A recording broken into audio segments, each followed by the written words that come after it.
Doyle joins us now from London, the Director of the Council of Arab-British Understanding. Chris, it's always a pleasure to have you on. Every word, every statement is scrutinized so carefully. It must have been about 6 months ago or so, a very senior Israeli defense official went to the border with Lebanon and said, this is the moment that we are going to take advantage to secure our northern border forever. Is that what's happening now? Well, it might be an Israeli aim, but I don't think that this is actually bringing Israel any greater security in the long term. And that is a feature so often with Israeli decision making. It's very short term. They carry out a lot of tactically successful operations. You have to say that the attacks on Lebanon over the last 2 days were tactically successful. These devices largely went off, and to a degree they were targeted. And it certainly would have compromised Hezbollah's communications and ability to operate. All that is true, but at a much broader level and in the long term, does it actually bring greater security and safety for Israel, for Israeli citizens? I think that's highly questionable. I think it actually could motivate actors across the region by escalating these tensions to take further actions. We may see a form of response from Hezbollah. And that therefore one wonders really, has Israel really achieved something in the long term? I mean, if you look at it historically, it was after the 1982 invasion of Lebanon that Hezbollah itself was formed, a reaction to that invasion. And it's still now, all these decades later, that Israel still has a challenge with Hezbollah on its northern border. And you could say the same about Hamas as well. So one still has to pose the question, I think, to Israeli leaders. Do you really think all of these actions, whether they're in Gaza or the West Bank or in Lebanon or even in Syria and Iran, actually will take you to a place where you will be a fully integrated member of the family of nations in the Middle East, where you will have proper security and respect and warm relations with your neighbors? I don't think that is the case. And that is where I think Israel, time and time again, fails in delivering long-term sustained security and peace. And that is a perfectly legitimate question. But the problem is it's Chris Doyle asking the question.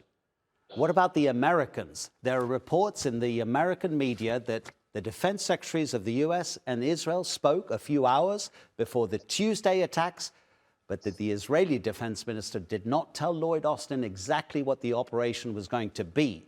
In other words, if the Americans ask that question, will it make a difference? Or are we now seeing the evidence that the Americans simply cannot control Israel's aggression at all? Well, I think this Israeli government under Netanyahu is almost incapable of listening to friends, even if they were offering intelligent, friendly advice. I think that, as your correspondent said, there has been a move to escalate in the region. It points to really the Israeli Prime Minister himself, Benjamin Netanyahu. He is determined to survive whatever the cost, and he has calculated that he needs escalation. He needs a permanent sense of crisis. And therefore, whether it's in Gaza or West Bank or Lebanon or with Iran, that achieves his aim.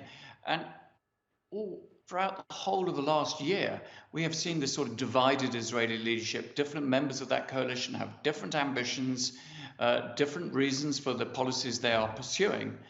And it means there really isn't that calm, statesman-like attitude. Because let's face it, both for Hezbollah and for Israel, for all these actors, there is not a winning military solution to all of this. There is just going to be degrees of pain. Diplomacy has to be brought to the table, and that is where the United States, that is where key members of the European Union, even dare I say Britain, have to play a concerted role. Perhaps now there's an opportunity to tell the parties, you have to bring this to a close. It's not getting you safer.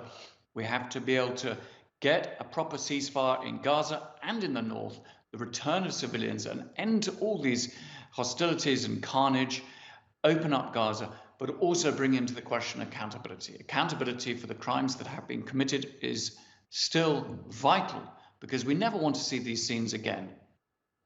And yet you're talking about a nation's reputation And we could also be talking about an individual's reputation. Does it make any difference to Benjamin Netanyahu what the world thinks of him? Chris, a couple of hours ago, a UN executive texted me, and my phone is outside of the studio, but the words were something like, Netanyahu has gone nuts.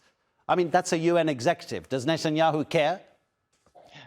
He doesn't care. He really doesn't. I mean, if you look at his whole history, he's fallen out with American presidents, other leaders.